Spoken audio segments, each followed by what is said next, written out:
Good afternoon, everyone, and welcome to our sixth webinar of the year entitled Plan Your Legacy, Investing for Your Child's Future. John Garcia po, Business Development Head and Market Education OIC of the Philippine Stock Exchange, your host and moderator this afternoon.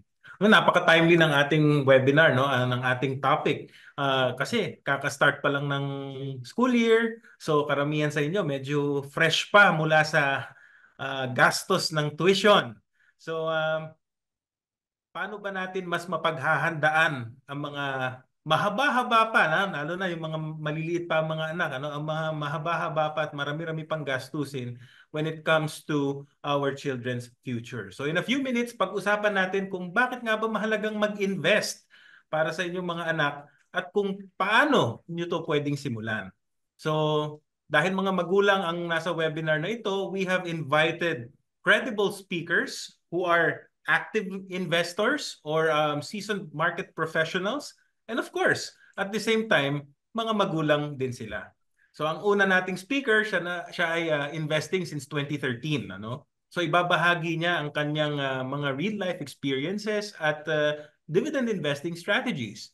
Joining him is a seasoned stock market professional from one of PSE's accredited stock brokerage firms.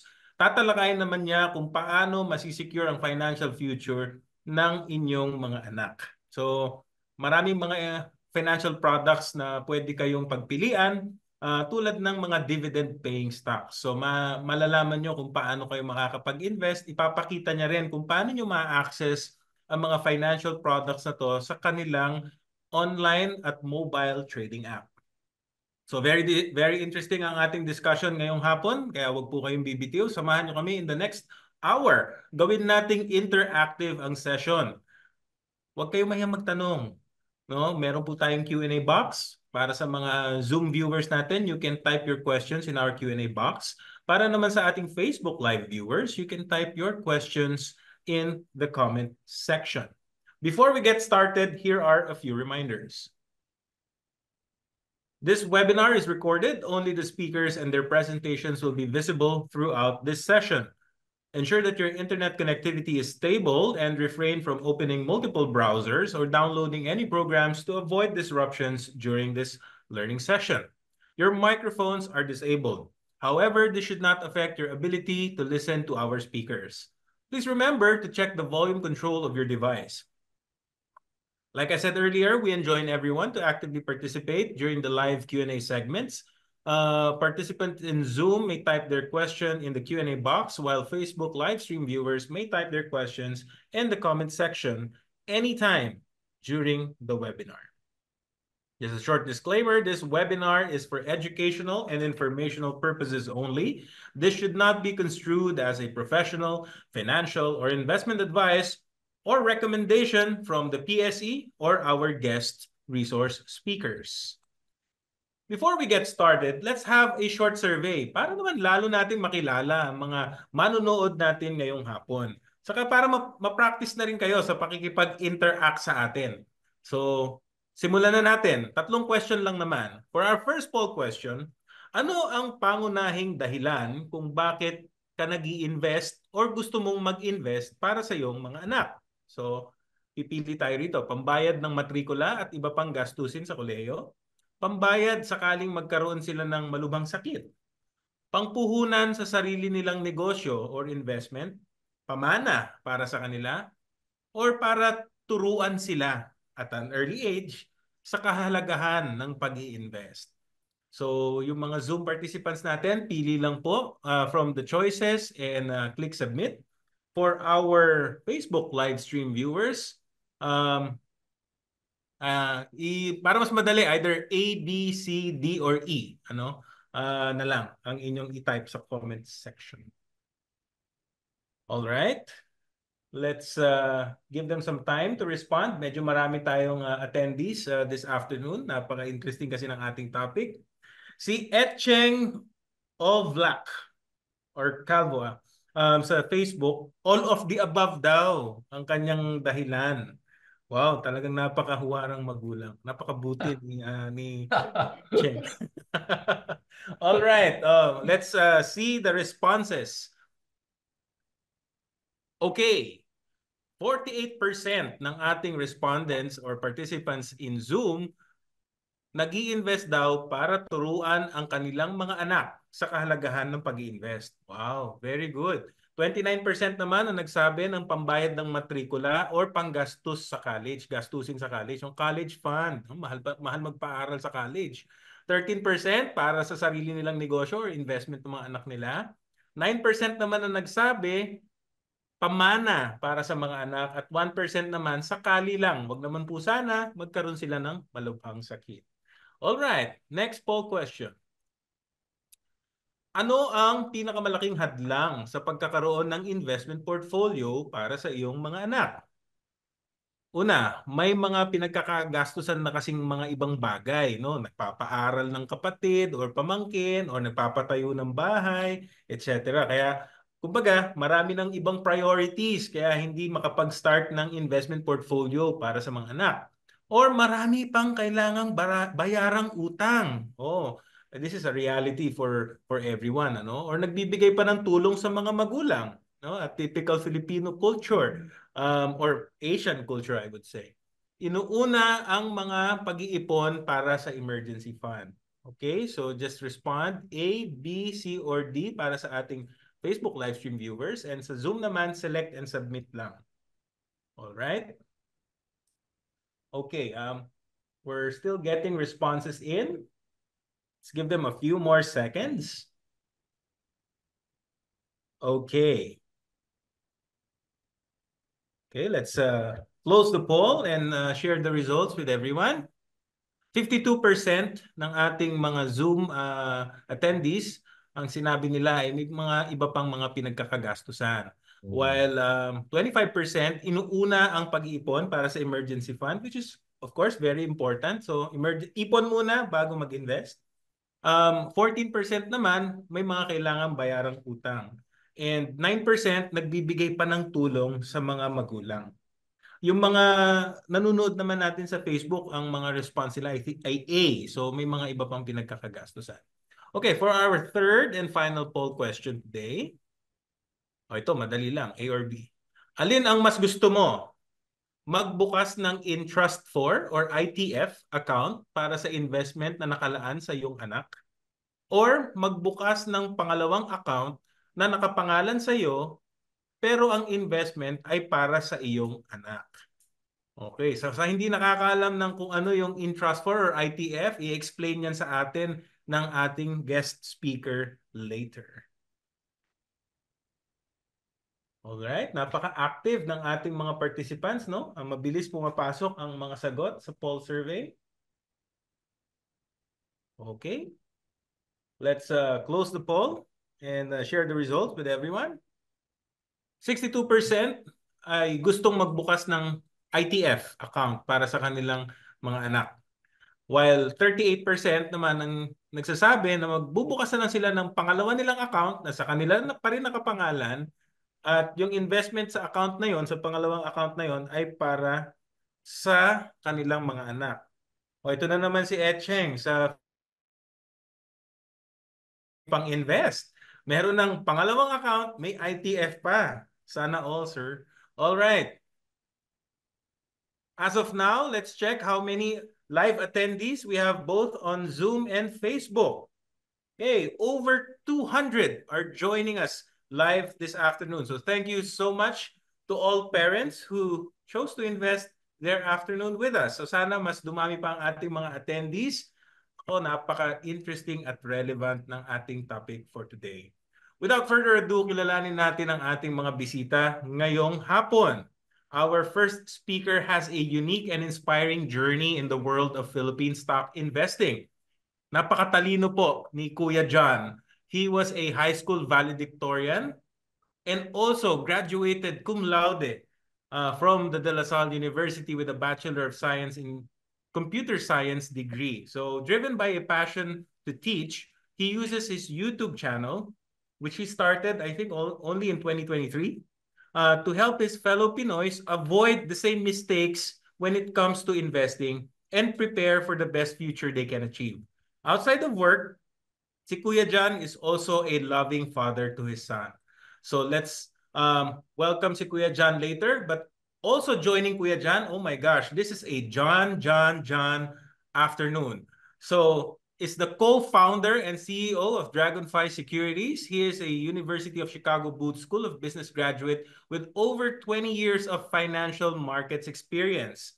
So let's welcome our two guests this afternoon, si Kuya John Tan and si John Lim.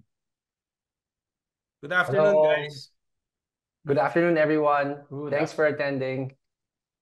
Okay, so siguro mamaya sa ating Q&A segment para hindi ako mahirapan, I will be addressing you sa inyong mga initials and you may also address me using my initials. So si Kuya John, I'll call him JT. At si John Lim, I'll call him JL. So parang tayong mga homies na nagkikwentuhan mamaya.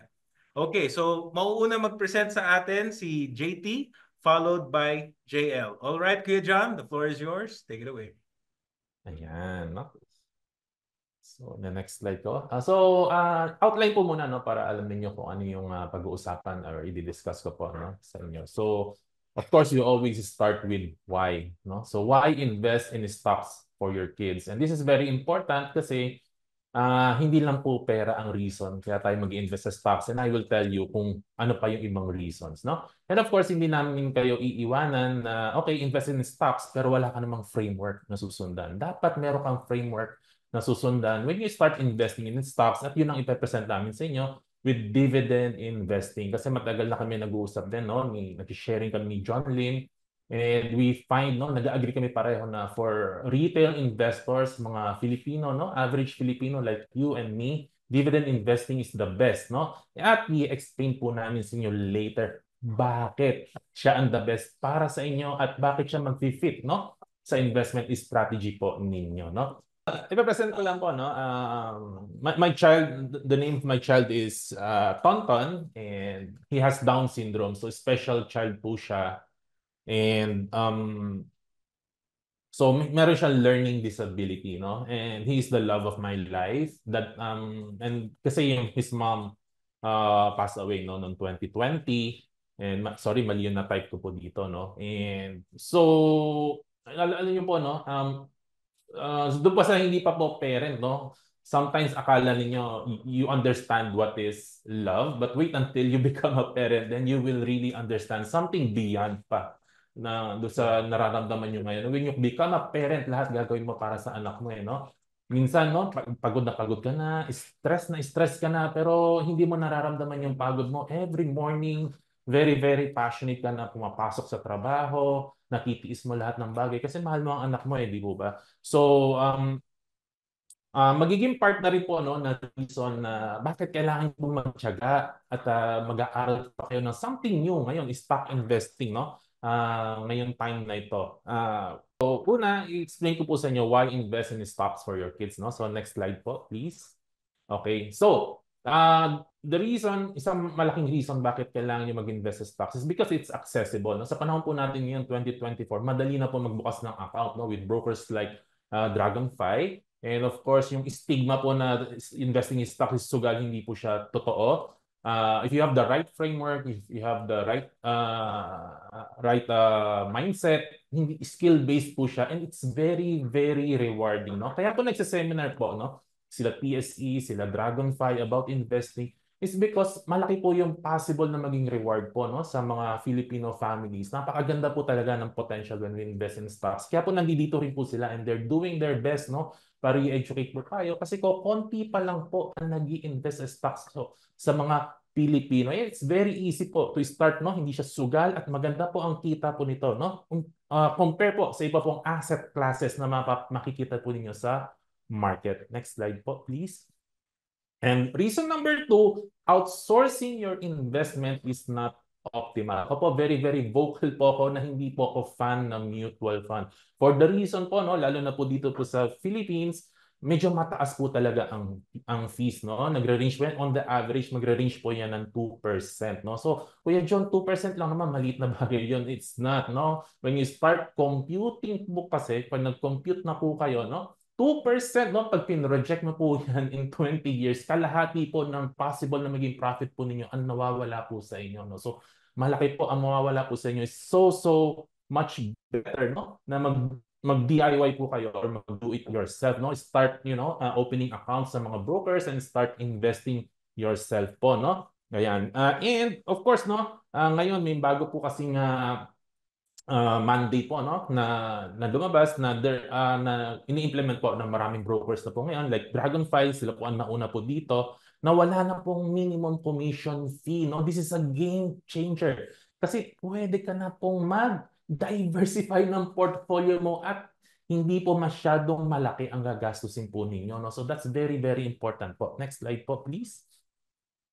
Ayan. At ito po yung isang malaking reason po, no? Kasi pag nag-invest po kayo sa stocks, kalimutan niyo po yung sinasabi po sa inyo ng kapitbahay ninyo, ng kaibigan po ninyo, na araw-araw nagbabantay kayo ng presyo na tataas, bababa, nahihilo na kay kakataas, bababa. Hindi po presyo ang binabantayan po ninyo when you invest in stocks. Ang sinusundan po ninyo yung pinakamalalaking negosyo po sa Pilipinas. At hindi lang po pinakamalalaking negosyo, no?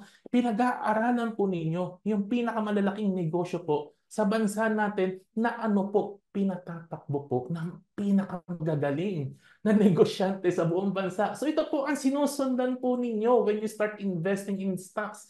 And guess what? Of course, habang tumatagal ng panahon na sinusundan niyo yung mga negosyong ito, mga negosyanteng ito, they compete with each other, they try to grow the company, marami po kayong matututunan at yung matututunan niyo po dito, it will help you a lot even outside stock investing. Even when you start your own business, pwede po kayong i-prepare po nito kasi natututo kayo from the best of the best na businessman in the Philippines po, no? So yun po, next slide po, please. And of course, no, pag nag-compound na po ang pera po ninyo, you will have so much more option kaysa po na i-outsource po ninyo ang investing po ninyo, no? Kasi hindi naman natin alam ano mangyayari po sa atin, no? In 20 years, hindi natin alam. Kung hindi tayo mayaman, okay lang, no? So may investment tayo sa stocks, may magagamit tayo pang college ng ating anak. Kaya kung nagkataon naman, who knows, no? Kung nakachamba po tayo, sinuwerte tayo, yumaman tayo, eh di may choices po tayo. Pwede ituloy ng anak natin yung portfolio and also, pwede rin iregalo na lang natin sa kanila, seed money. Gusto nila magnegosyo paglaki nila. So, marami po kayong option. It's more flexible at mapapamana po ninyo yung time. Next slide po, please. So malaking pamana po yung oras po na sinasabi po natin, no? Kasi alam ko po na marami po sa inyo narinig niyo na po yung tinatawag na compounded interest, and it's the eighth wonder of the world according to Einstein daw po, no? And ito dito pinroject ko po sa table dito sa baba, no, na may 100,000 ka na may compounded interest na 8%, no? Ang compounded interest po kasi, madaya siyang tingnan, no? In the first 10 years, parang walang nangyayari. Kasi tingnan niyo po sa 10 years, no? Yung 100,000 mo, na doble lang in 10 years. Ang tagal ng 10 years eh. Na doble lang yung pera ko. Pero guess what po, no? Habang tumatagal, pag yung time ay lumagpas ka na sa 10 years, that's when the magic happens. Ang bilis niya pong lumakas, ang bilis niya pong lumaki. In 40 years, imagine kung nag-start ka mag-invest ng 20 years old ka. By the time na 60 ka, 40 years, no? Magre-retire ka na. 2 million na yung 100,000 mo. So times 10 po, no? And kung ipapamana mo yan sa anak mo, it's as if kung ngayon yung anak mo is 1 year old, 2 year old, 2 years old. Imagine from 1 year old to 60 years, binigyan mo siya ng 2 extra decades to compound. So yung 100K mo magiging 10 million. That is 100x, kung hindi po ako nagkakamali. So, yun po ang mapapamana po natin, no? Yung time po na yon. And mas importante po sa time, no? Beyond money. Nasabi ko po kanina, marami kayong matututunan from business, from investing, following the greatest businessman in the Philippines. Ipapamana mo yung knowledge na yan sa anak mo habang lumalaki po siya. Yung experiences niyo po as an investor, yung experiences nyo, kaka-observe.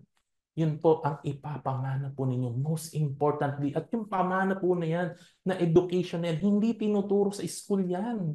At hindi po maituturo sa school yan ng mga teachers. Kayo po ang magtuturo sa kanya. So it's very, very big deal po. Kaya po, hinihikayat po namin kayo na mag-start po kayo mag-investing po sa stocks. Next po, please. So, Next naman po, okay, Kuya John, gusto ko na po mag-invest, no? Ano ba ang strategy? Anong gagawin ko? Ang nire-recommend po talaga namin ni Sir John Lin po is dividend investing for retail investor po sa mga Pilipino. So, i-define po natin.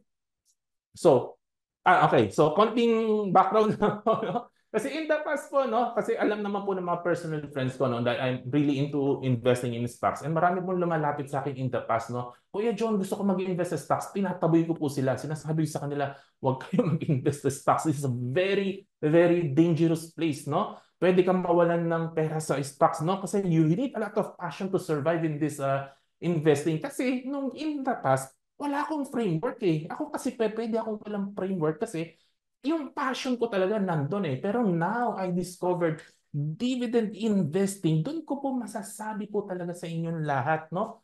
That there is a framework na pwede po, very, very accessible at madali niyo po mai-apply at magiging successful po kayo sa investing. Next po. So, ang broad definition lang po ng dividend investing po is nag-i-invest ka sa stocks na consistent magbigay ng dividends for many, many years, no? Yun po ang broad definition po niya, no? Okay, next po, please. So, ang own blend ko lang po, gusto ko po siyang lagyan pa ng restriction para mas ma-optimize pa po natin yung success na mangyayari po sa inyo. Anong ibig ko pong sabihin? Una po, dapat, no, pag mag-i-invest po tayo, hindi lang enough na nagbibigay siya ng consistent na dividends. Dapat po ang pinipili niyo pong business ay nakikita niyo pong wonderful po ang negosyo po na nabibilhin po ninyo. Ano pong ibig sabihin ng wonderful? Dapat medyo konti ang utang or manageable lang utang. Siyempre, ang hirap po, no? Nagbibigay nga ng dividends. Sasakit naman ng ulo mo, hindi ka makatulog sa gabi dahil ang laki ng utang ng company. So, huwag pong ganon. Dapat konti lang ang utang. Ano pa? Maganda yung negosyo niya, inherent na negosyo niya, mataas yung return on invested capital, no? Kaya kasi pag mataas ang ROIC, this is prime to growth po talaga. At lastly po, dapat nakikita po ninyo, no, na yung business po na yan, no, is nakikita niya talaga yung potential na lalago pa siya for at least 10 years or more. Bakit kailangan wonderful stock, Kuya John, ang bibili ko? Bakit kailangan growing siya? Bakit kailangan konti ang utang? Para po sigurado po at makikita po ninyo talaga, no, na mapapalaki niya yung dividends each year na dumadaan. Maaari ngayon, piso lang ang dividends niya this year. Pero next year, 110 na. Sa susunod na taon, 125. Next year, 150. Palaki ng palaki ng palaki ng dividends. Yun ang gusto natin. Hindi lang consistent, kundi palaki ng palaki ng palaki. And of course, lastly po, na my own blend of dividend investing, of course, you always don't overpay. Huwag pong bili ng bili. Basta nagbibigay ng dividends, bili na agad. Hindi po. Kailangan po, matuto din po tayo ng konti na we pay when the price is right. Pag medyo mura po siya, doon po tayo papasok at talagang i-snatch natin yung mga shares po ng stocks po na yan. Okay po ba? Ayun. Next po, please. And of course, may goal po tayo, no? Na nakatingin po talaga tayo, no? Doon sa dividend income po natin, no? Na ang goal po talaga natin, okay, sige ngayon, nag-umpisa ko, Kuya John, no? Ito lang ang puhunan ko. Kaya lang annually, 5,000 lang yung ano eh, yung nakukuha kong dividend. No problem. Ang goal mo, mapalaki mo na mapalaki yung annual dividends na makukuha mo. At yun ang magiging metric mo. At yun ang susundan mo. At yun ang monitoring mo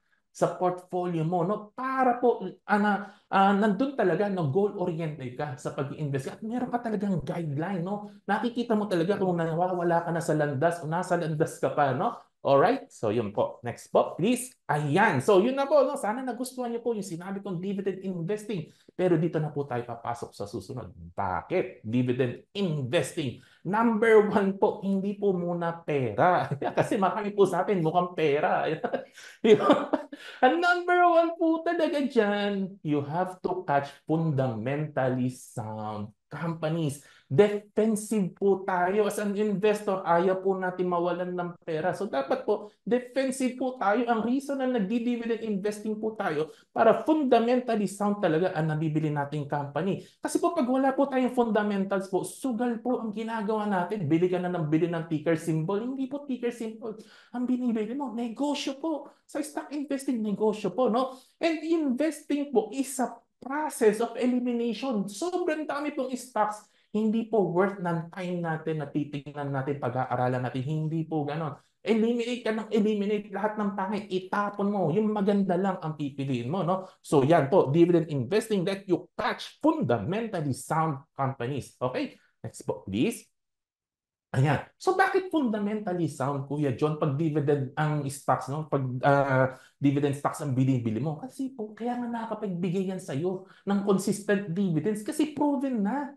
Ang business model niya, sigurado kumikita niya na maraming taon eh. Kasi taon-taon niyang bigay ng pera eh. Profitable at may cash flow, may free cash flow po yan. Ano bang gusto mo sa isang kumpanya? Imagine mo, may kumpanya kang bibili privately. Ano ang mas maganda? Yung naliligo at ang dami-dami niyang cash at hindi niya alam saan niya ilalagay ang cash kaya nga pinamimigay na lang niya. O yung kumpanya na walang cash, may problema sa cash. Hindi niya alam kung may pampasweldo pa siya sa tao niya next month, next year. Na may problema po siya. Alin ang mas maganda? Siyempre, mas maganda po yung maraming pera. Okay? And pag-increasing pa ang dividends, so ibig sabihin talagang maraming cash yan. It can survive economic cycles, no? Market and economic cycles. So very, very good po talaga po, no? Okay, next lang po. Ano pa? Easier analysis. Ito po, reklamo ng maraming kaibigan ko na seasoned investor na po sa stocks na talagang ini-stress na nila ako katanong. Ayoko na mag-invest kasi hindi ko naman mahulaan sino yung susunod na lilipad eh. Eh yun kasi ang problema eh. Ang gusto mong hanapin sino yung susunod na lilipad eh. Ang hirap po nun. Mahirap po malaman guys kung sino ang stock na susunod na lilipad. Pero yung pag-predict po, no, kung sino ang negosyo ang solid, kung sino ang negosyo ang may cash flow, sino ang negosyo ang slowly but surely mag-improve, mas madali po itong maintindihan at mas madali po natin mape-predict sa kanilang financial. Okay? Next po. Ano pa? Less stressful. Ito katulad po ng sinasabi ko po sa inyo, no? Eh nai-stress ka, natingin ka ng tingin sa sa presyo, tataas, bababa, di ka makatulog sa gabi. Ang hirap po niyan. Dividend investing is all about following the business. Ang business po, wala po nangyayari sa business day to day. Matagal po bago mag-arrange ng mga deals, ng mga negosyo, ng mga contract, supplier, client. Matagal po yan eh. So, hindi naman kailangan araw-araw binabantayan mo yan. Pag nakabili ka na po ng isang negosyo na maganda, alam mo maganda yung negosyo niya, patok na patok sa market. Tapos yung management pa niyan, ang galing ng management. Tapos yung integrity ng management, napakataas ng integrity. Ang gagaling na, mababait pa. Eh, ano pa mangyayari? Hindi mo na kailangan ng insider trading. You're just waiting for good news to happen. Dahil yung management, they are really, really working very hard na makakuha po sila ng magagandang deals. Kaya hindi ka na may stress, kaka-follow ng price movement. Okay po ba? Next lang po, please. Ayan, it helps you with long-term mindset. O to, i-google niyo po ang pangalan ni Grace Groner. Nag-invest po siya ng $180 no, sa isang stock. And after how many decades, naging $7 million yung 180 niya. Kasi po, ang nagiging successful po sa pag-i-invest sa stock, yung talagang long-term mag-isip eh. Yung pangmatagalan po eh. Yung po, sila po talaga nagiging successful. Actually, may napakinggan nga ako sa news or sa YouTube, no? I think 10 years ago or 15 years ago, may isang babae, no, na nagbukas siya ng account at may binili siyang stock. Ang problema, nakakalimutan niya na may account siya sa broker na yun. 50,000 yung nilagay niya. After ilang years, binalikan niya yung broker niya, 4 million na, yung 50,000 niya. Long term po talaga. Actually, nag-uusap po kami nila Sir John Garcia, no, ng PSC, tsaka ni Sir John Lim last week po. Nagkakwento kami ng konti. Kung talagang long term ka mag-isip, ang ganda talaga sa stocks po, no? Ayan. Kasi nga po, it will help you with long-term mindset kasi nakatingin ka sa retirement goals mo o yung goals mo long term, no? Okay, next lang po. Ano pa? Very, very, very important po guys, no? Confidence to commit larger capital, no? Ini-encourage ko po kayo na magbukas po kayo ng account, preferably, syempre po, no? Sa mga trusted brokers po natin, katulad ng Dragonfly. Pero of course, no? Start po kayo na maliit lang. Start kayo na maliit lang. At habang natututo po kayo ng dividend investing at natututo kayo ng fundamental analysis at sinusundan nyo na yung negosyo, nagkakaroon kayo ng more and more and more and more confidence At yung confidence po na yan, ang mag-enable po sa inyo na makapag-commit pa kayo ng larger capital in the future. Pero guys, pag kayo po ay nanghuhula kung saan kayo mag-i-invest, hindi po kayo magkakaroon ng confidence na maglagay ng malaking pera. So pag hindi niyo ini-invest, ang karamihan ng pera po ninyo, natutulog po yun. Sayang. Hindi po nag-work ang pera po ninyo para sa inyo. Nakukuha niyo po ba? Okay, next lang po, please. Number 6 po, no? Kaya dividend investing, ang nire-recommend namin sa inyo. Dividend investing is an insurance. Kasi ang market, hindi natin alam kung anong mangyayari. Like sa Japan, no? Nikkei 225, ang primary index po ng Japan, no? Noong 1989, nag-crash po siya, 89 or 1990. 55 years ago na po ngayon. Flat pa rin po kung ano yung index nila nung araw, 40,000 yen. Ang index nila hanggang ngayon, 40, wala pang 40,000 yen po ngayon. So kung nag-invest ka nun, wala ka pang kininta hanggang ngayon. Paano po yan? Eh yung nagde-devalue na yung yen mo throughout the years po, no? Ganun din yung PSEI for the past 12 years, flat po. Pero gumawa po ako personally po, no, nag-compute po ako ng iba't ibang stocks na kung nagdi-dividend investing ka, ang profit mo would range from 30 to 100% without doing anything special talaga. No? Just mamili ka lang ng few very, very solid dividend stocks.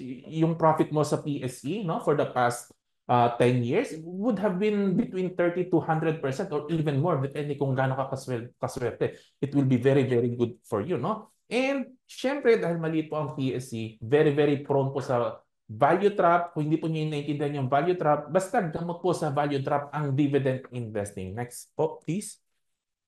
Ayan, ano pa? Protection from your emotion ang stock market po. Matatagal na po nag-i-invest sa stock market. Very, very highly energized and emotional place po ang stock market. At kapag kayo po nagpadala po kayo sa energy ng market, magiging syunga-syunga po kayo.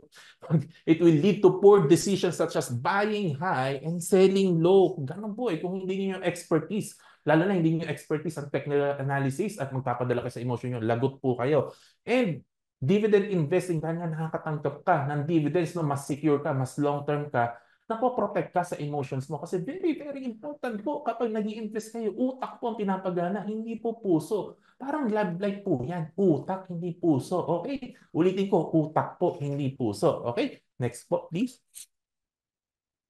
Ayan, number 8 po. Dahil nga po hindi po stressful ang dividend investing at fundamental analysis. Sa umpisa, syempre, mag-aaral ka ng marami. Sa umpisa, pero pag nasanay ka na, ay hindi ka naman bantay ng bantay Minsan pwede na, once a year ka lang magtingin ng annual report, babasahin mo lang ano nangyari sa negosyo. Minsan okay na yun Kasi solid naman yung nabili mo Diba? Tapos alam mo maganda yung management, hindi ka bantay ng bantay. Marami kang oras na gawin ang ibang bagay na importante sa'yo, such as advancing your career. Mag-upgrade ka ng skills mo para sa career mo. Mag-sideline ka, mag-love life ka, sagutin mo yung manliligaw mo, manligaw ka, magpakasal kayo, mag-hobby ka, bahala ka, manood ka sa akin. Pwede po. Okay. So marami ka kung time. Okay, next po, please. Ayan, ano ba? It feels good. Ang sarap-sarap makatanggap ng dividends, guys. Hindi ko na masabi sa inyo magkano na natatanggap ng dividends. Pero ang sarap. Grabe, mainggit kayo pag nakakita talaga nila. Joke lang po. Pero masarap po talaga. Lalo na pag nawagpas na kayo ng 10 years, palaki ng palaki po yan. Ay, nako. Nako. Grabe, umpisahan nyo na to, guys. Alright, next po. Number 10, no, you compound slowly but surely, no? Kasi retirement is very expensive. Katulad ng sinabi ko kanina, no? Magko-compound ka dahan-dahan po, no? Next po, please. Ayan. So, ganito po kasi, no? Malapit na po matapos. Konting slide na lang po to. Konting tiis na lang po, no? Ayan. Alam ko, nasisilo na kayo sa noo ko. Pero konting-konti na lang. Ganito po kasi yan, no? Yung mga mahilig po talaga sa mga speculative investing, yung mahihilig manghula, ganyan. Ang gusto kasi niyan maka-jackpot Ang analogy ko dyan, para ka nag-American football, yung gusto mo papasa ka ng malayo, ang layo na, 100 yards na agad yun na cover mo, jackpot agad. Ang problema po kasi dyan, guys, minsan panalo ka, minsan talo ka. Nanalo ka ng 10, bukas talo ka ng 10, mananalo ka ng 10, talo ka ng 10. 10 taon ka na nag-i-invest, wala ka pang profit. Nagka-cancel out. Pero pag nag-dividend investing ka, yung buong portfolio mo, lahat ng stock sa portfolio mo, mula sa taas hanggang sa baba, Tulong-tulong lahat nag-move forward parang rugby po. Panoorin niyo po yung rugby ganito sa kanan. Ganyan po ang ginagawa po natin pag nagdi-dividend investing is slowly but surely. Next po, please. Ayan, okay, na-explain ko na po ito. Okay, next po, please. So, ayan. So, ganito po, no? Second to the last slide ko na po ito, ha? Konting-konti na lang, ha? Ayan, tsaga-tsaga lang po, guys, ha? Isipin mo to, guys, no? Imagine mo lang.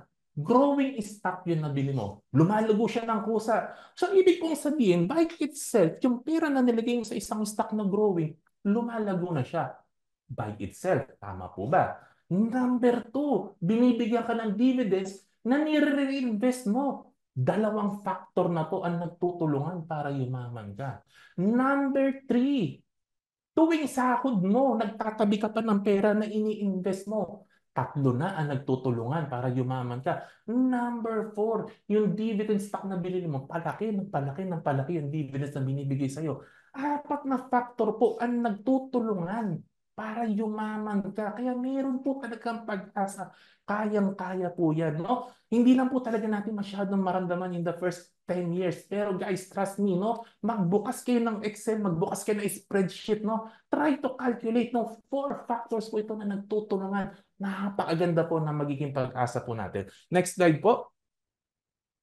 Ayan. So, conclusion na po ako, no? Okay, last slide ko na po ito, no? Life can be challenging, pati sa mga anak po natin. Ang daming uncertainty, no? Ang dami nating worries po, no? Ayan. Pero, no, give your child an advantage by investing as early as possible for them, no? And the stock market is one of the most rewarding places to invest. It's highly accessible. Kayang-kaya. Magkano po ba, Sir John Lin, magbukas ng account sa Dragonfly? Konting pera lang, pwede na po. Hindi naman po pwedeng, hindi naman kailangan malaki agad eh. Kayang-kaya. And dividend investing is a robust strategy that will help you avoid many mistakes and pitfalls. No? Defensive, napaka-defensive po ng dividend investing. No? And will kickstart your journey towards compounding. No? And syempre po, no, please support po, no, ang lahat po ng value investing creators po sa Pilipinas. Dumadami na po ang community, no, ng mga nagtuturo ng value investing. Si PSE Warrior, si Investing PH, Moneywise Engineer,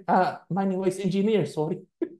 Si Moneywise PH, si TRFM, mamili po kayo kung sino ang gusto nyo. Pero kung tatanungin niyo po, ako po ang pinapogi sa lahat. At to God be the glory, sa Diyos lang po ang lahat ng source ng boundless wisdom. Thank you so much po. Wow. Wow. Thank you, Kuya John. Kitang-kita natin yung passion ni Kuya John, not only for investing, but for teaching Filipinos about investing. Talking about boundless energy, wala na natatalo sa'yo. So, thank you for that insightful presentation. In my case naman, as a fellow parent, securing the financial future of the next generation is always on my mind. So, building on sa mga sinabi ni Kuya John, the key is to harness the power of compounding, which works best when you pair it with a long investing time horizon. And you cannot beat the investment time horizon of a child. So, look how dramatically yung parang what if kung ano, 'di ba, nakita natin yung malaking pamana ni John, 'di ba? So that's the original slide, yung sa left side. Pero what if you become more ambitious and you invest an additional 2,000 pesos a month, like what Kuya John was saying, na you add more and more capital? Look how dramatically different your returns become. On the 60th year, for example, for an additional 1.44 million pesos over 60 years, you achieve 40.2 million pesos versus the 10.12 million pesos in the original scenario. Okay. Then what he mentioned as well, what if throughout the process, what if you become a better investor over time and you return 10% per annum instead of 8% per annum? On the 60th year, your investment grows to 103.28 million versus 40.2 million pesos. So that is the magic of compounding for you. Parang small increases to your average return rate over time is so exponentially magnified. Okay. All right, next slide, please. So what are the typical inheritance options na palagi natin iniisip for our kids? Diba? If gusto natin pamana business, a real estate property, or cash. Let's break it all down. To start a business, next slide, the probability of success of starting a business is actually very low. And the probability that the business lasts through the decades is even lower. Why? Because this is no longer the Philippines of the 1970s and the early 90s, where entrepreneurial opportunities abound. The irony is that, and this is economic theory, guys, as the economy develops, less and less entrepreneurial opportunities arises. Example lang dyan, di ba? Before, maraming sari-sari stores. Now, konti-konti, they're giving way to mga 7-Eleven. Dati, may mga DVD rentals. Now, Netflix na lang lahat tayo. Tapos, there's isa pa, substantial ang capital requirements to start a business. Even a small kiosk in a mall will set you back close to 1 million pesos once you factor in security deposits and other startup costs. In addition, continuous yung reinvestment of capital na kailangan mo. Yung startup capital is just the beginning. You need to continually reinvest to make the business viable. So the cash flow of the business won't be anywhere near its net income. So dividends from your business will always be constrained. Tapos, of course, this is not something that you can set and forget. Kung magtatakbo ka gagawa ka ng negosyo, it really entails active management. Okay, next is yung real estate property. So let's divide that into two. First is the your primary home. So definitely this is a big advantage, diba? If you bequeath your primary home to your beneficiary, to your son or your daughter, because the primary home is typically the biggest expense in a person's life. Like most of you, I wish my parents bought me a house and lot, pero for most people, that's not possible, right? So it has great utility. What does great utility mean? Meaning madami siyang uses. You can live in it, you can rent it out. So definitely, again, it's such a great advantage. But it also entails substantial investment, similar to a business. As mentioned earlier, it's probably the biggest expense in a person's life. But it's not truly an investment. That may surprise a lot of people. That statement may surprise a lot of people. It's not truly an investment in the sense that it does not generate cash flow, and you don't really realize the value of your investment. Why? Because the value is trapped, especially if you live in it. First of all, a primary home is rarely sold because of emotional attachment and the scarcity value. What do I mean? Imagine pinasa mo yung bahay mo sa next generation, right? If that person inherits a place in a nice neighborhood, by that time, the real estate prices in that particular vicinity, sobrang taas na. So, moving to a new location would often entail moving into a smaller home, right? So, hindi ibebenta yon. The other option is getting a bigger place, pero moving somewhere else that is far from your place of work. That person, your son or your daughter, is so used to the perks of his or her ancestral home na it would take an extraordinary situation or an emergency situation for that person to part with his or her home. That's why we always hear na yung primary house natin is a money trap, right? In that sense, it is more like a safety net as opposed to an investment. Okay, but if you're lucky enough to afford multiple properties, for example, then that's a different situation. As the real estate can act as a store of value. Next is a commercial or rental property. This one naman, obviously, it is an investment. But like the primary home, it's also requires substantial capital requirements. You are responsible for finding a tenant, and it's not going to always be 100% occupied. the rental yield is very low. At prevailing real estate prices, you'll be surprised na if you buy a condo, mapaparent mo lang yan at around a 3 to 4% yield. Meaning, yung return mo lang from versus the relative to the cost of your investment is around 3 to 4%. Maintenance expense, sagot mo pa. Tapos, so pag may nasira and all that, you have to repair for your tenant. But what's the advantage? The advantage is you have ownership of a hard asset, and you can do with it as you please, right? You can sell it in the future, you can rent it out. Okay, next is your uninvested cash. Okay.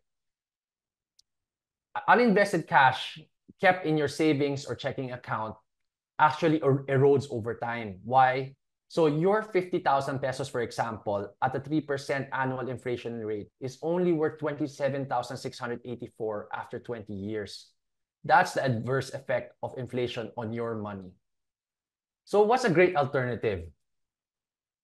So a great alternative to this is to create a passive income portfolio by way of dividend growth stocks. Next slide, please. So without getting too technical, for the purpose of this webinar, your goal is to increase year after year our passive income dividend stream instead of focusing on the day-to-day stock price volatility as what Kuya John mentioned earlier. Next slide. So instead of leaving your son and daughter a business, leave her instead a basket of the best and biggest companies in the country. So you want rental income? How about rental income from Ayala malls such as Glorieta and Greenbelt by investing in Ayala REIT or A-REIT? Electricity prices soaring? Invest in Meralco and avoid this power. Invest in clean water, which is increasingly becoming a scarce resource through Manila Water, or the democratization of financial services through BPI and Metro Bank. By the way, for those in the audience who are new to investing, dividends is a share of a company's profit that it distributes to shareholders. So whether you are part of the Ayala or C family, or just a minority investor like myself, as a shareholder, you get the same proportionate share of the company's earnings. What's great is dividends of the most successful companies grow over time. So, for example, if you had 1,000 shares of, so if you can see here in this chart, 15 years ago, BPI only paid 1 pesos and 53 cents per share in dividends. In 2024, that increased to 3.96 pesos. How about Meralco? Even more dramatic yung increase. In 2009, it only paid 2 pesos and 50 cents in dividends. In 2024, it paid 21 pesos and 53 cents. So, for example, you had 1,000 shares in Meralco in 2009. It paid you 2,500 in dividends that year. In 2024, for that same 1,000 shares, you would have received 21,530. So imagine how big the dividends will be in 40 to 60 years. All right, next slide, please. So just to highlight the potential of dividend investing and to tickle your imagination, I always default to the story of ICT of Enrique Rezon. Next slide, please. So if you had bought 100,000 shares of ICT for 266,000 pesos in 2003, without dividend reinvesting, your shares will now be worth approximately 36.28 million pesos. If you had reinvested the dividends that you received in ICT as well, your shares will now be worth 59.4 million pesos. Okay, putting it another way, in 2003, for your 266,000 investment in ICT, ICT paid you 30,000 pesos worth of dividends. Imagine this, by 2024, for the same shares that you bought 20 years prior, ICT would have paid you 935,000 pesos worth of dividends in 2024. So how did ICT do this? ICT management grew its dividend payout by 23.6% per annum over that 20-year stretch. And because dividend growth supports higher stock prices, from your 2.66 per share purchase price in 2003, ICT is now trading around 360 per share. So over 100x your investment. Tapos over the years, kumita ka pa ng napakalaking dividends, right? Okay, next slide, please.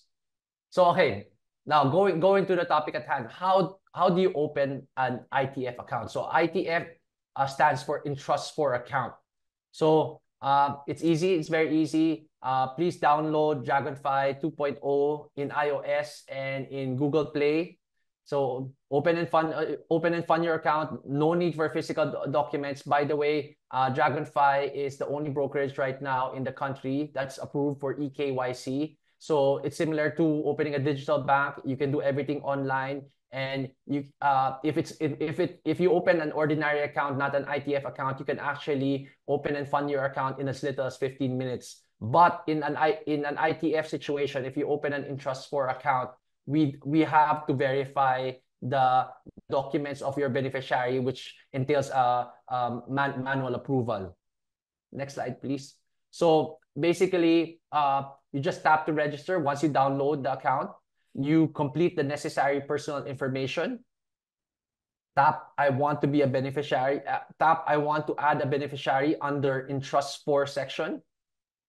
Put the full name of the beneficiary and upload the beneficiary's ID. Then you complete your account verification process as usual. So what are the relevant features of an ITF account?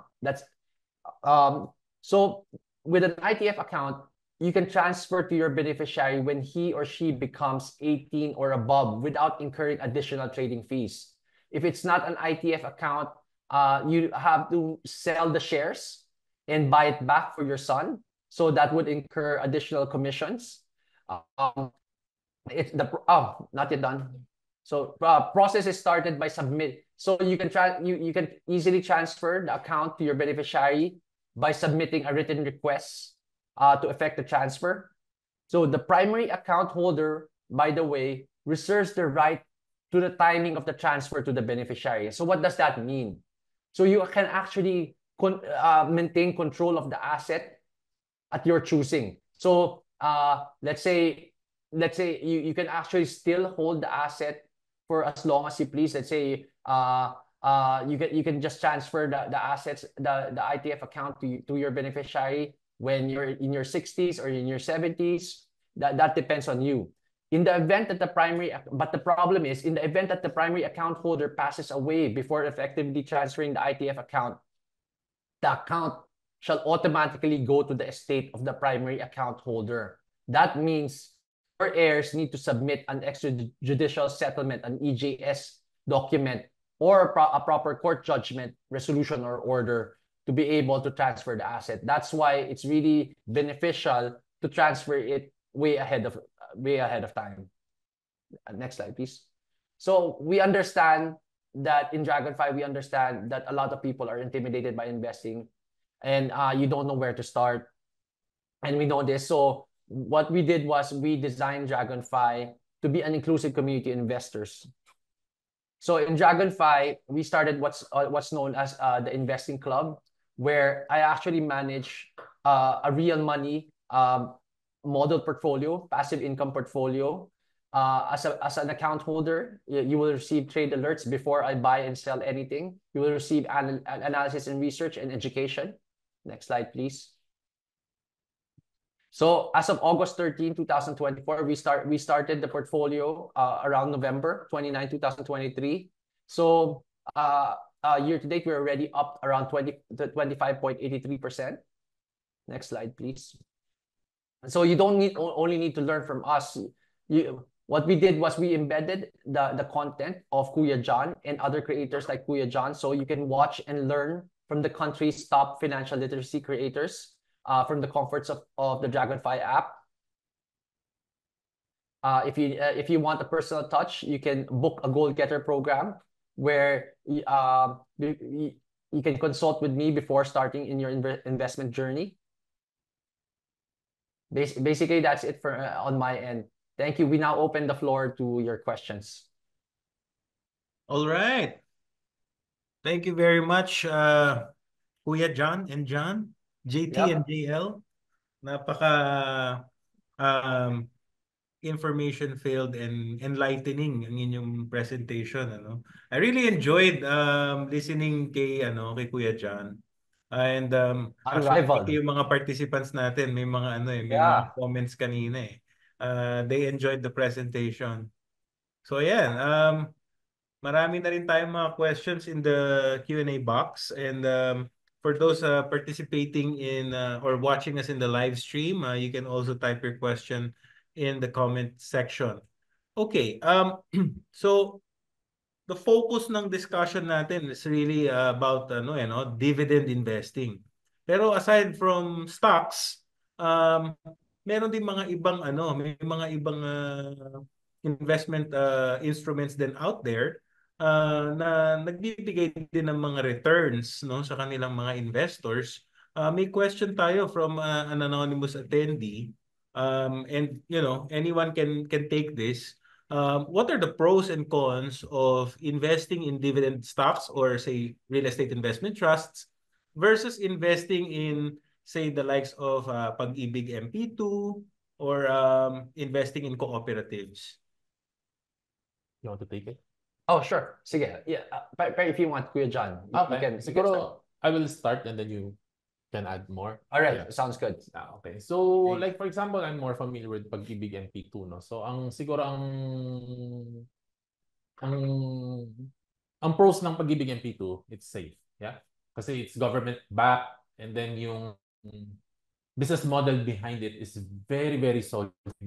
Nagpapautang yan and hawak nila yung property, no? Hanggat hindi binabayaran nung umutang nung property, no? So very, very solid ang business model ng Pag-ibig, and so very, very safe ang pera mo sa kanya. Ang problem lang yung magiging dividends sa kanya hindi siya katulad nung mangyayari like sa binigyan na example ni Sir John Lim na talagang paangat ang dividends mo every year, no? It will just range between 6 to 8% and ng dividend ang yield mo, and that's it. Yun na yun. And so yun yung cons naman niya. With dividend stocks, ang pros niya is if you choose wisely and you choose correctly, at ang nakuha mong stocks is a stock that will keep on increasing yung dividends na ibibigay nila, pataas ang dividends nun. So that is something na hindi may bibigay sa'yo ng Pag-ibig MP2. And of course, no, ang cons naman nun is, of course, you have to understand yung business, no? Kasi there's a business behind the stock, no? Hindi naman basta magically will give you dividends, no? There's a business behind. So, yun po yung sa akin. Sir John, if you... Yep. Actually, I'm just gonna echo everything that Kuya John has said. Yung sa Pag-ibig MP2, it's really great. I think it's really a great investment kung talagang you're very risk averse kasi it's secured by the government. You have government guarantee. Ang problem lang talaga is you have to part with your capital for at least 5 years, right? You can take out the dividends on an annual basis, but yung principal mo, it remains inside the fund for 5-year stretch. Ang big advantage talaga ng dividend stocks and mga REITs over MP2 is that, like what I mentioned earlier, yung case ng ICT, right? It can, or Meralco for that example, kasi Meralco also grew their dividends by over 15% per annum over a 15-year stretch. Yung Pag-ibig MP2, very static yan eh. Parang it's like it's run like a business, right? If ito yung kinita ng business, bibigay ko sa'yo, here's your 6%, here's your 7%. But you will not have, you can never have a situation like ICT wherein in 2002, 2003, 30 cents lang yung dividends niya, bigla na lang in 2024, 9 pesos and 35 cents na yung dividends niya. That's a dramatic difference. Like yung pinakita ko kanina, for the same 100,000 shares that you held in 2002, you received 30,000 pesos in 2002. By the time 2024, 935,000 pesos na worth of dividends na nakuha mo. That is not possible with MP2. And lastly, people might think na maliit lang naman yung difference eh. Parang 1%, 2%, right? Difference between, but as I said, when you compound 1%, 2%, 3% over time, dramatic, because this is not linear growth. This is exponential growth. Talagang makita mo talaga na your capital keeps on rising. Yung parang dramatic yung difference niya between something na simple interest and compound interest. Okay, thank you, guys, for giving your thoughts about investing in dividend stocks and comparing it with Pag-ibig MP2. Since we're on the topic of dividend investing, si Genesis Villaluz is asking, meron bang DRIP, Dividend Reinvestment Program sa PSE companies? Is this part of the strategy that you are pushing for in Dragonfly, John? I'm sorry, parang nag-tail off ka, Sorry. JG. Meron bang dividend reinvestment program sa PSE companies? Tinatanong ni Genesis Villaluz. Is this a part of the dividend investment strategy that you're pushing for there at Dragonfly? Yep, actually, that's in our development pipeline. Actually, John, babato ko, JG Garcia, babato ko yan sa'yo eh. Hinihintay lang namin yung 100 pesos na lot size. Once the PSE implements yung rationalization of lot size, it would become very, very easy to do the drip program. Kasi right now, syempre nag-iiba yan.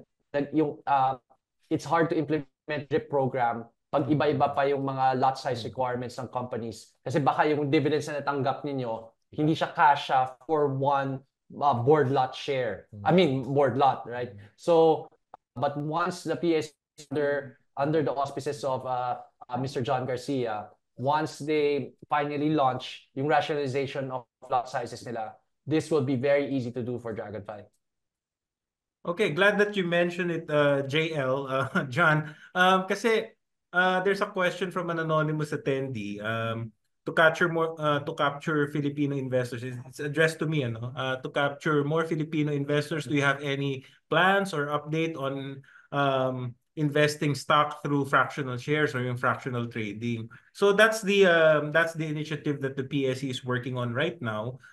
If you're already investing in stocks, you must be aware we have a board lot table which somewhat defines the minimum investment required for a particular stock. Depende kung magkano yung share price ng stock. So there's an ongoing proposed amendment to our trading rules to reduce itong board lot schedule, effectively reducing the minimum investment for any stock down to 100 pesos. And that's just the first leg of it. Eventually, we even want to make it lower. And to support that, yun nga, recently, is yung minimum 20 peso brokerage commission kasi it won't make sense kung maliliit yung transaction sizes mo and then you're paying 20 pesos to your broker, right? So yun, hopefully in the first half of 2025, this will be already implemented. So we'll just have to wait for it. But definitely the PSE is in the process of developing this, of course, to further support our retail investors para mas maka-access kayo at mas makapag-invest kayo sa stocks. And something like this would support yung drip kanina na sinasabi ng ating participant, yung dividend reinvestment program. All right. Si Kuya John kanina sinabi niya na yung pag pipili ka ng companies, wag lang yung basta bigay lang ng bigay ng dividend, kailangan wonderful yung companies mo na pang long term. Oh guys, as a disclaimer, we're not giving investment recommendations here. These are all for educational and informational purposes only. Nasa iyo to John if you want to give the answer now. Pero maybe kung hindi man 3 companies, maybe probably industries na you think they can find wonderful stocks as you were describing them earlier. Okay. So, siguro ganito ko siya sasagutin, guys, no? There's a reason why PSE is really working hard para mag-attract na new investors. Kasi ang ganda ng valuation ngayon ng stock market. Di po ba, Sir John Garcia? So, ang ganda po ang daming, ako kasi personally, I'm a concentrated investor. During bull run, typically, ang portfolio will just consist of 4 to 6 stocks. Pero ngayon, nagugulat ako. Ang dami ko nabibili kasi ang dami po talagang mura at magaganda yung companies. So, I think that is also the reason na talagang Dragonfly and PSC are really working very, very hard na i-inform po tayong lahat na may opportunity po ngayon. So having said that, ang dami po talaga, no? You can go to energy sector kasi sa energy sector, all season po yan. Lahat ng season, kailangan mo ng energy. Hindi naman po mawawala pa ang kailangan natin sa energy.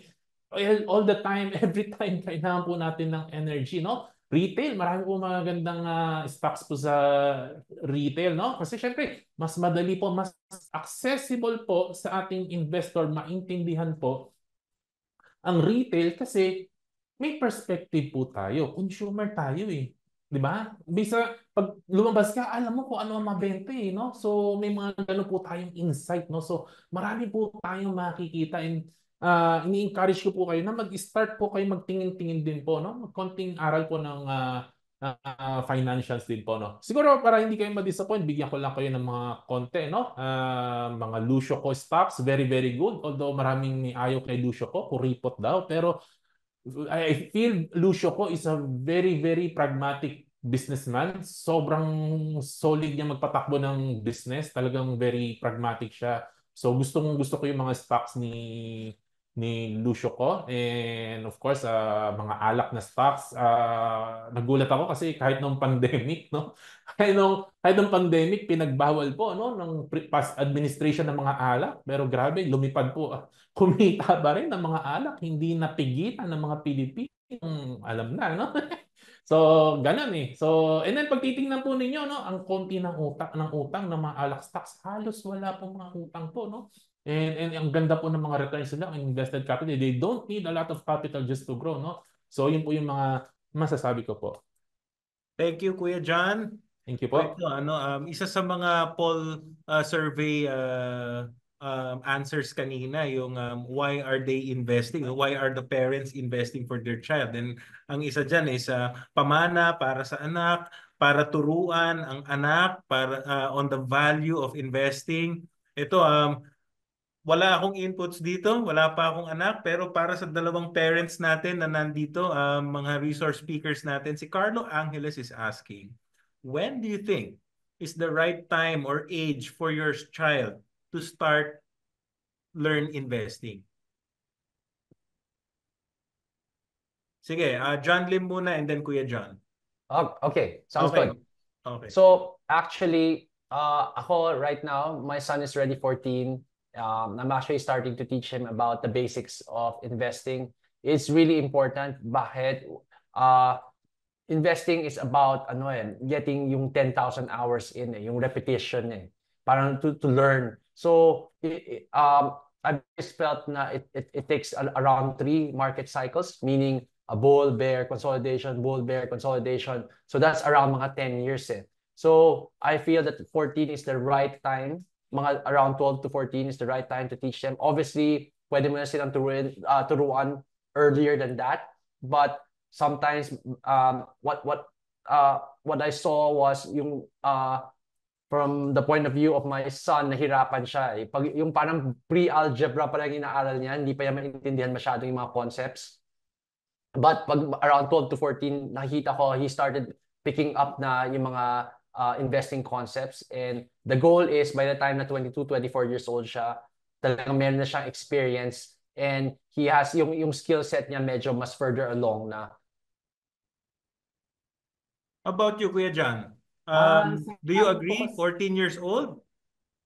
I think that would depend pa rin doon sa bata. So of course, no, we could, kasi sa kanya, specific case na, so he can gauge exactly kung nasaan na yung anak niya, of course. So that is the best age para sa anak niya. Correct. No? Yeah. So it would be case to case po, no? Pero ako po, kasi sa specific case ko po kasi, yung anak ko kasi is a special child. So like ngayon, magta-10 na siya, pero maturity level niya is about 2 to 3 years old So it will be different, no?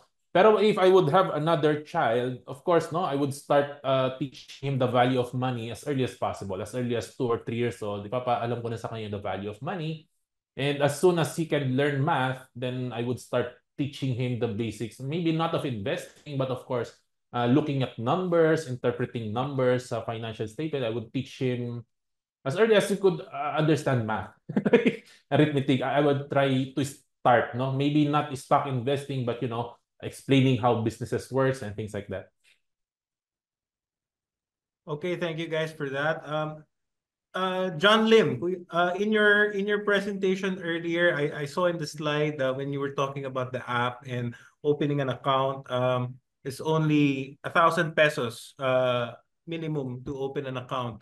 Si Yep. ano kasi is asking sa Facebook, si Robert Branya, how about for ITF accounts? How much is the minimum to open an ITF account? Same. It's basically the same. Kasi you should treat an ITF account as if it were just a regular account.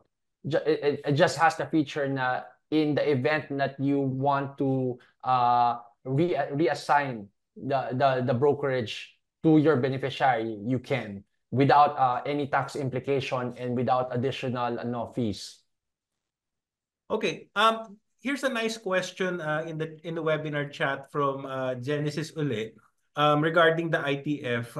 I know you already answered this earlier, John, pero not everyone's seeing the chat. So just to clarify, si Genesis is asking, is it true that I need to sell our positions in the ITF account once I will transfer the account to my beneficiary?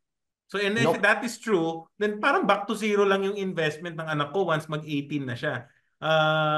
Hindi may long term and no need to sell kapag ito transfer na. Maybe you can clarify on this? Yep. So no, actually, if it's an ITF account, you do not need to sell. After we receive your request to transfer the account to your beneficiary, we will just change the name of your beneficiary, and we will just change the account title of your brokerage account. So that's the great thing about it. Hindi mo na kailangan ibenta, so you're not going to incur the additional commissions and fees. Furthermore, you don't need to pay mga estate taxes when you do transfer. Okay. Eto naman, we have a question from a little bit of mga parents on the senior side na, no. Ang sabi ng anonymous attendee natin, I'm in my early 60s and I just want to invest for myself and my wife, partly na rin for my youngest daughter who is graduating from college at the end of this year.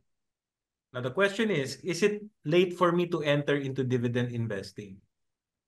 Any of you guys?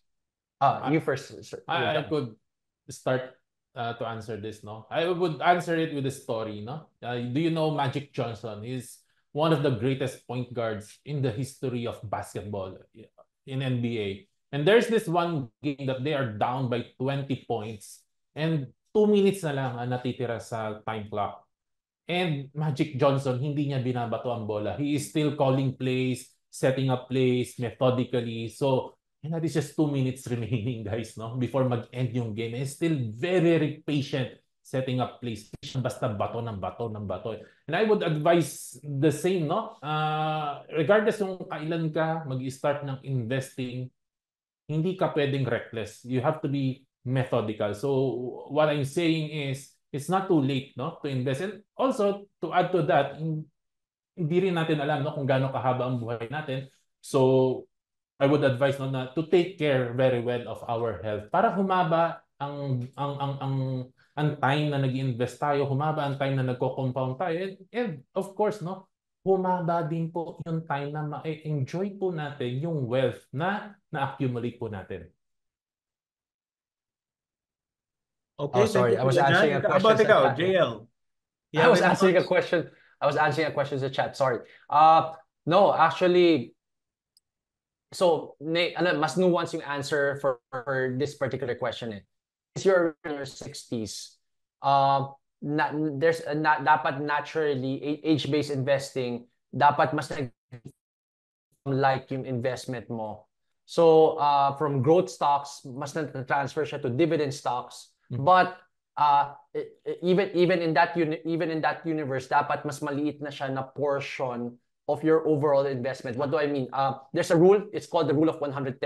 So if you're 60 years old, dapat 110 minus 60. So mga 50% na lang of your investment is associated with stocks, and the rest with mga more safer fixed income like investment. But here's the thing: if you are doing it for the purpose of your daughter who's graduating from college, then that's a different story. Then you can still be aggressive in that sense, since your daughter is still looking at 40 years to retirement, right? For she graduates at the age of 22, then that's a good 43 years till the age of 65. So iba yun. So you have to calibrate based on what is the objective of that fund. Is it for you and your wife, or is it for your daughter? And so the answer will be different for depending on the situation. All right. And I guess if they want to learn more about your thoughts about it, Kuya John Lim and Kuya John, they can reach out to your social media accounts, or maybe open an account with Dragonfly, and they can talk to you directly. Yes. Earlier kanina sa presentation ni Kuya John, he said na yung investments hindi dapat stressful yan, ano? And hindi naman din totoo that you need to everyday monitor the movement of your investments. May mga example pa nga na there's a lady who forgot her investment and ended up with millions. Pero meron din namang mga examples na yung iba na yun ng mindset, dahil pang long term naman ito and stable naman yung listed company kung saan ako mag-i-invest. Hasta hayaan ko na yan for my retirement. Kaya lang, unfortunately, di ba, iba-iba ang timing natin eh. Like, di ba, for example, nag-invest sila, let's say, 20 years ago, and then pa-retire na sila nung in a market situation where we are right now. Pwedeng sometime in the past, yes, tumaas yung value ng investment nila, pero eventually bumaba din. And now that they're about to retire, and kukunin na nila yung proceeds ng investment nila, hindi as expected yung naging amount. Anong masasuggest nyo? I mean, portfolio managers keep on reminding din yung mga clients nila to also from time to time monitor their portfolio. Kayo, what are your suggestions to ensure na they get to maximize their long-term investments without really being stressed about it? You first, Kuya John. Okay. So ako ang masasabi ko kasi there's no right or wrong approach. What I would say is start investing, and you will find kung nasaan yung kung nasaan yung comfort level mo, and ikaw rin ang makakasagot talaga niyan kung ano yung tamang approach. Kasi I have my own way of thinking, pero I cannot pass my own conviction to another person. Kaya nga magkakaiba rin tayo ng approach, and any approach can actually work, no? Kasi ako more on, ang isa sa tinitingnan ko is, I look at yung dividend income. So, hindi do sa value po nung capital mo, no? Yung value ng share price mo. But, pwede rin kasi titingnan mo, magkano yung magiging annual dividend income mo. And if it can suffice yung needs mo on your retirement on per annual basis, then you may not have anything to worry about. But then again, you have to start investing so you could discover yourself, who you are, and how comfortable you would be. All right, thank you for that, Kuya John. How about your thoughts on this, JL, John Lim? JG, sorry, I was answering another question sa webinar chat. Can you repeat the question? Yeah, kasi di ba, ang nangyayari, kung minsan ang mindset ng investors natin, I'm investing in sound companies, sigurado ako that the company is properly managed, and I'm investing for the long term. Yeah, okay. And yung parang somehow rule of thumb natin sa stock market, that the stock price tend to go up in general over time. So ang question dyan is, there are also examples na yung iba, by the time na kukunin na nila yung proceeds ng investments nila, unfortunately mas naging mababa pa yung presyo ng investment nila from the time that they bought it. That's how markets work eh.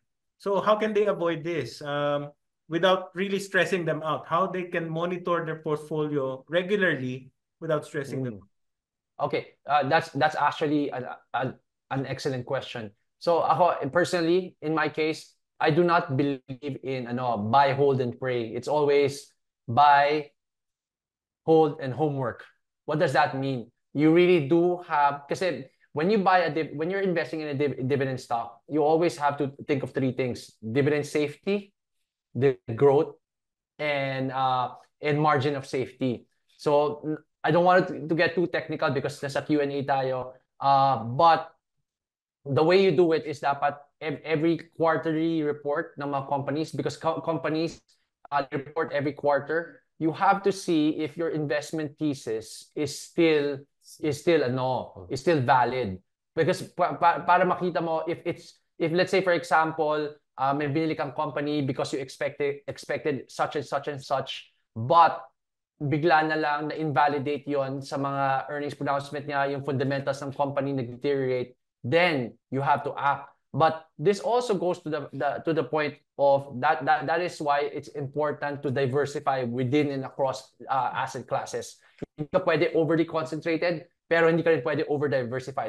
There's really a sweet spot. Balance. So there. Thank you for that, John Lim. Okay, I just want to read a few comments and insights shared by our participants this afternoon. Marami pa tayong mga questions, but I think in the interest of time, we cannot answer all of them. But I just want to read some of the comments. Si Levi Boris, sinabi niya na the best time to invest was yesterday and the next best day is today. And I hope that itong insights na to you also put into practice. And I hope webinars like this would entice our participants to invest properly. Ang isa sigurong magandang example natin is si Ryan Troy Gutierrez. Salamat po sa mga ganitong webinar. Kasi guys, si Ryan is an OFW and he's currently investing sa PSE at marami daw siyang natututunan dito. Well, mabuhay po kayo, Ryan. And si Sheena Ricarte naman, connected sa topic natin ngayon, it's certainly challenging to be a parent. But with the help of these resources, children can achieve financial security and financial literacy early. And that's all we are trying to do here at the PSE Market Education, is to promote financial literacy among our fellow Filipinos. So I guess with that, before we end our Q&A segment, I will just request our guest resource speakers this afternoon to maybe give a few words, key takeaways, or maybe some tips to our attendees. Let's start with Kuya John, JT, and then followed by si John Lim. All right. Siguro sa akin, start early and do the hard work, no? Kasi the biggest advantage you can have in life is to do the hard things. Kasi walang tao ang gustong gawin yung mahirap na bagay. People loves to do shortcuts. People love get rich quick scheme.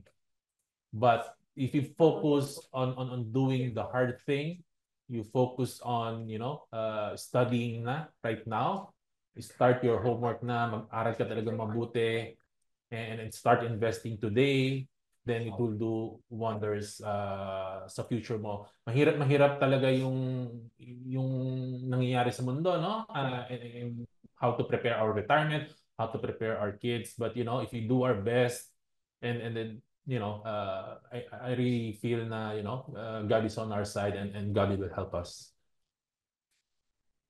Thank you, Kuya John, for that one. No? I cannot agree with you more. There's no shortcut. Sabi nga nila, you can either choose to do the easy things, easy decisions, and then have a harder life, or choose the difficult decisions first and have an easier life later. Okay, well, thank you, Kuya John. How about you, John Lim?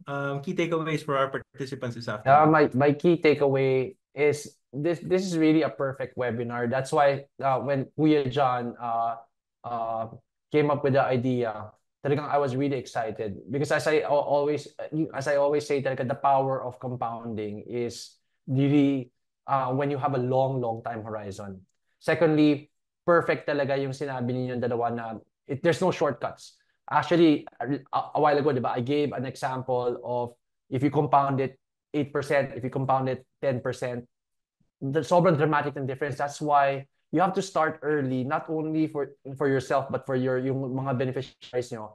Because the better you get at investing, nothing really beats exponential growth. So I'll give an example. If you to crystallize it, if you average 8% per annum for 20 years, mangyayari yung investment mo around 4x. But if you average 10% per year, 10% per year, imagine that's only 2 percentage point higher over 20 years. Actually, that's even 4 times greater yung return mo versus the 8%. Just 2% is magnified so much over time. So it really makes a lot of sense to start investing very early so that you can also become a more proficient investor. So hindi lang yan hindi lang yan purely passive eh. Active rin yan in the sense of you're learning and becoming a better and better investor. But do it early and often because really nothing beats the power of compounding. Thank you for that one, John Lim. Alam niyo, totoo yung sinasabi ng ating dalawang guest ngayong hapon. All good things take time. You know, to build a good career, it takes time. To build your wealth, it takes time. Everything takes time. Walang shortcuts. And to that point, wala rin tayo dapat paniwalaan ng mga get-rich-quick schemes. So gusto ko lang pong i-remind yung ating mga participants, we have an advisory posted in the PSE website and PSE social media accounts last Friday regarding a scam. Please just be on the lookout on this one. Maraming mga loko-loko na ginagamit ang mga pangalan ng PSE at ang mga reputable financial institutions para makapag-scam. So guys, just be mindful of these things and remember the wise words of our resource speakers. No shortcuts and everything in good time. So yun lang. With that, I would like to thank again Kuya John and John. Bigyan po natin sila ng virtual round of applause. Napakahusay po ng inyong presentation ngayong hapon at sana ma-invite pa po kayo ng PSE in the future. So salamat po muli sa lahat ng nanood ng aming webinar. I hope you had a great time and learned a lot from our speakers. Kung nag-enjoy kayo sa webinar and want to stay updated with the latest stock market news, pwede nyong i-follow ang Philippine Stock Exchange sa aming social media platforms. We are on Facebook, Instagram, YouTube, and X. Pwede nyo rin puntahan ang aming PSE Academy website, www.pseacademy.com.ph, if you want to gain access to free tools na makakatulong sa inyong pag-aaral tungkol sa stock market. And pagpasyal nyo po sa aming PSE Academy, mag-sign up na rin po kayo so you can have access and be updated to our market education initiatives. All right, you may also send your inquiries and reach out to PSE's Market Education Department via the PSE Academy email address, academy@pse.com.ph. Muli po, thank you for tuning in. Once again, I'm John Garcia. Have a good day, everyone.